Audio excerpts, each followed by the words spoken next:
Hello everyone, I'm Nareendra, and today I'm here to answer the question, what is international customary law and what are its importance? Before I begin, I'd like to give an overview of what we'll be discussing today. Firstly, I'll be explaining what is international law. Then I'll be discussing its sources. Then I will be explaining what is customary international law and its elements.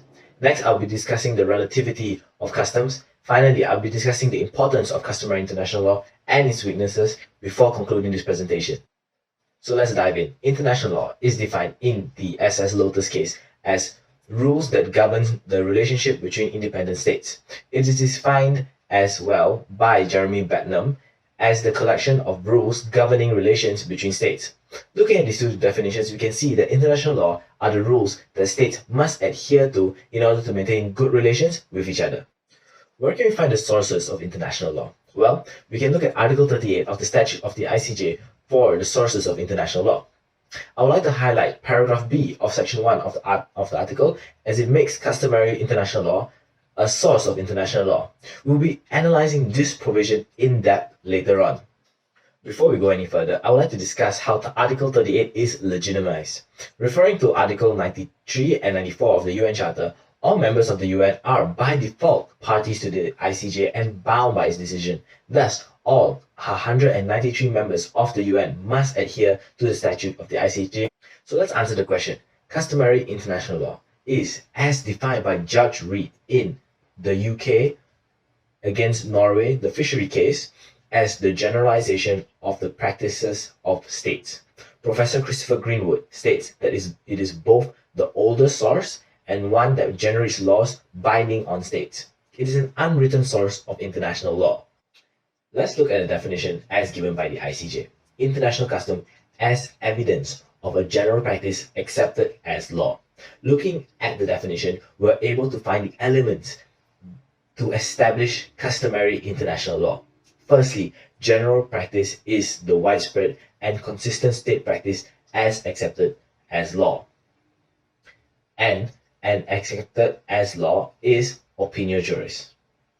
Whereas state practice is said to be widespread and consistent, and the practice is done out of legal obligation, then the state practice is said to be customary international law. Let's look at what is a state practice. What kind of practices can be said to be a state practice? Well, any action of omission can be a state practice. Omissions is when a state does not take any action or omits from exercising any actions. An example of this is when states give immunity to foreign diplomats. A state omits from taking any criminal actions against them. Next is when a state omits from exercising protections to certain citizens. Next is the practice that falls under the permissive rule, or practices that are permitted to be done. Example of this can be seen in the right of passage over Indian territory or Portugal against India case, where Portugal has permission to sail civilian vessels over Indian territory waters. Lastly, the final practice could be under the prescriptive rule, where conduct being done is required. For example, a state is required to render assistance to those distressed at sea. So we know what are state practices. Now, what does it mean for a state practice to be widespread and consistent? We can refer to case law to see the position of the ICJ on this matter. Looking at the asylum case or Colombia against Peru, we can see from the judgment given by the ICJ that the practice must be uniform and consistent in the state in which it concerns. The courts in this case refer back to the definition as given by the statute of the ICJ to properly define customary international law. Now, in the North Sea continental shelf case, the courts in their judgment state that the practice must be extensive and virtually uniform practice.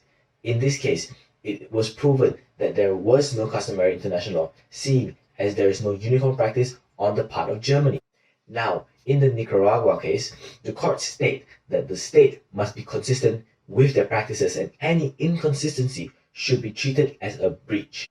Finally, let's look at Bankerbok against Secretary of State for Foreign and Commonwealth Affairs, where the UK Supreme Court states that there must be widespread and consistent practice on the practice in question in order to establish international customary law. The courts in this case referred to the editor of the Brownlee's Principles of Public International Law, where the practice must be substantially uniform, which also mentions in the case previously mentioned, the Nicaragua case, where the state in general must be consistent and not rigidly conform to those practices. What does it mean for consistent and widespread practice? Essentially means that the practice must be uniformly practiced amongst all the bodies in the state. Now it's time to discuss the next element of international customary law, which is opinio juris. What does opinio juris even mean? Well, it's from the Latin phrase opinion juris sive necessitas, meaning an opinion of law or necessity, and the courts refer to its full meaning in the case, the North Sea continental shelf case. The case of SS Lotus, which is not one of the ICJ, but rather the PICJ, which was the international court before the creation of the ICJ via the UN charters. Anyways, in this case, the need for opinion juris, or for an action to be a legal obligation, is given importance in this case. Although there was a state practice for not pursuing criminal charges against a cruise ship that flies another state's flag, the practice was not a customary international law, as there was no opinion juris in this omission. Rather, it could be out of courtesy. The next case I'm going to discuss is the North Sea continental shelf case, where the courts state not only must there be a uniform practice, but also that the practice must show a recognition that it is a rule of law or legal obligation. There must be a belief by the state that the practice is obligatory by means of it being a rule of law. The practice cannot merely be done out of obligation. In this case, there was no customary international law, not only because the first element was missing, but also because there was no opinion juris. Lastly, let us look at the Nicaragua case. In this case, the reason why opinion juris came into question is because the courts had to determine whether the United States had established a new custom since breaching the custom of non-intervention. Before diving even deeper, I would like to refer back to the types of practices. In the SS Lotus case, it was an omission that was in question. However, in this case, it was an action which is under the permissive rule which is in question. In this case, the United States had previously breached the law of non-interventions in other states. However, the courts determined in this case the reasoning for the practice were merely political and not out of legal obligation. Thus, no new custom was established and the law of non-intervention applies, which the United States had breached. After discussing the elements of customary international law, let's look into the relativity of customs. Although a certain customary law is universal in nature due to the sovereignty of individual states, there is an element of relativity when it comes to the customs and whether a state must adhere to it. Let's look at why not all customary international law are universal by discussing what is a persistent objector. States can be a party of certain customary international law by means of absence of protest or by acquiescence. States who are persistent objectors are not a party to those customary international law which they object to. Now, why is this even a thing? Why is there a need for a persistent objector? Well, with customary international law being wide in nature, states can be a party of certain laws. This is in contrast with treaty law, which if the state doesn't want to follow treaty law, basically it doesn't have to be a party of a treaty. For a state to avoid customs, they must take certain actions. Firstly, they must object to the customs during its creation.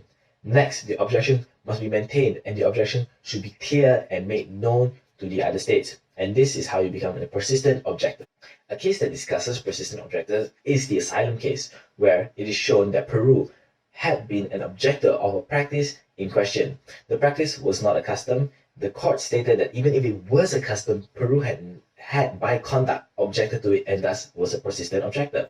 The next case is the United Kingdom against Norway case, or the fishery case, where the courts had determined that Norway had always objected to a practice that was carried out by other states, thus making it a persistent objector. The next factor of a custom that I'm going to discuss is acquiescence. Acquiescence is when a state, during the creation of a custom, remains silent on its position, and thus it is assumed that the state had chosen to adhere to the custom. This factor about customary international law can expand international law as well as bind parties who are not involved. The case of the delimitation of maritime boundaries in the Gulf of Maine area discusses the matter of acquiescence. From the court's judgment, we can see that the inactions of a state is implied consent, as the fundamental principles of international law is based on good faith and equity. Thus, silence implies consent. Finally, certain customs are deemed to be local customs. Local customs are customary law that only apply to certain states. A certain practice by a state is accepted only by one or a number of states as a legal obligation or right. It's not universal in nature, but localized. A case where local customs have come into question is the right of passage over Indian territory, or Portugal against India case, where Portugal claims there is a local custom between them and India to allow civilian vessels from Portugal to sail in Indian territory. India, on the other hand, stated that there was no local customs. The court determined that the long-standing practice between these two states are based on mutual rights and obligation, thus establishing a local custom. Now, let's look at the importance of customary international law. One of the importance of customary international law is how it's able to fill the shortcomings of treaty law. Treaty law is only binding to parties who agree to it. However, certain customary international law, which are deemed to be universal, are able to bind states who may not agree on signing any treaty. Thus, the expansion and formation of new international law is not stunted by states who are not willing to be a party of a treaty. Next, treaties are only effective after signing or after ratification.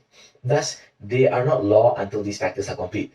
If said treaty are based on customary international law, that is being codified, then when even before signing or ratification, the states are bound by those laws. Finally, states cannot withdraw from customary international law, unlike treaty law. Only by means of persistent objector or by establishing a new custom can a state not adhere to customary international law. Thus, unlike treaty law, you cannot withdraw from a custom.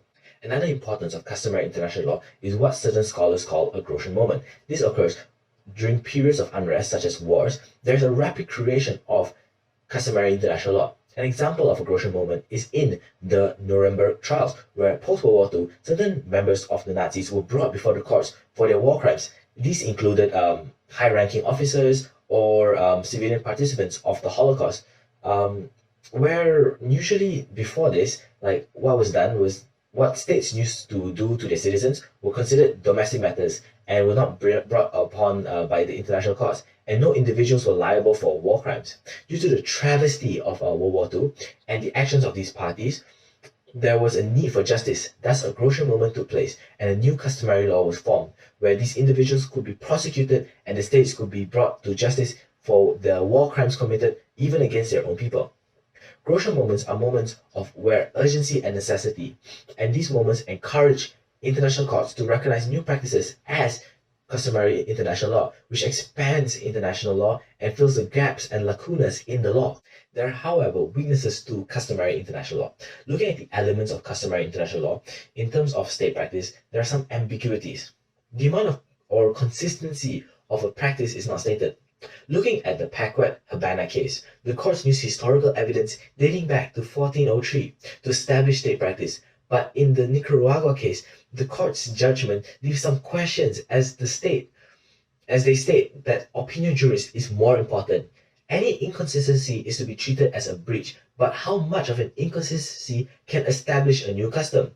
This case leaves these questions unanswered. Thus, this leaves the state of customary international law a bit ambiguous. This is further obvious when looking at treaty law, which is clearly stated in its provisions. Another ambiguity with state practice is what constitutes as state practice. Some liberal scholars and legal experts state that speeches of delegates and public officials are state practices. These are argued by conservative scholars and legal experts who state that only physical acts are state practices. The US Department of State has tried to clear things up by stating that a state practice by their government are treaties, executive agreements, regulations, and court decisions. However, this doesn't apply universally to all states. Thus, this leaves some ambiguity in what is and what could be state practice. Opinion juris has its weaknesses as well. To determine whether there is opinion juris, there must be legal standing in the state practice. But for there to be legal standing, there must be a legal obligation or right, which is opinion juris. This makes this element to have some inherent circularity, like a self-fulfilling prophecy or a dog chasing its tail. In conclusion, customary international law is an important source of international law as it expands international law and ensures there is no lacuna in international law. Even with its weaknesses, the courts seem willing to overlook them as its strength is important for international law and global peace.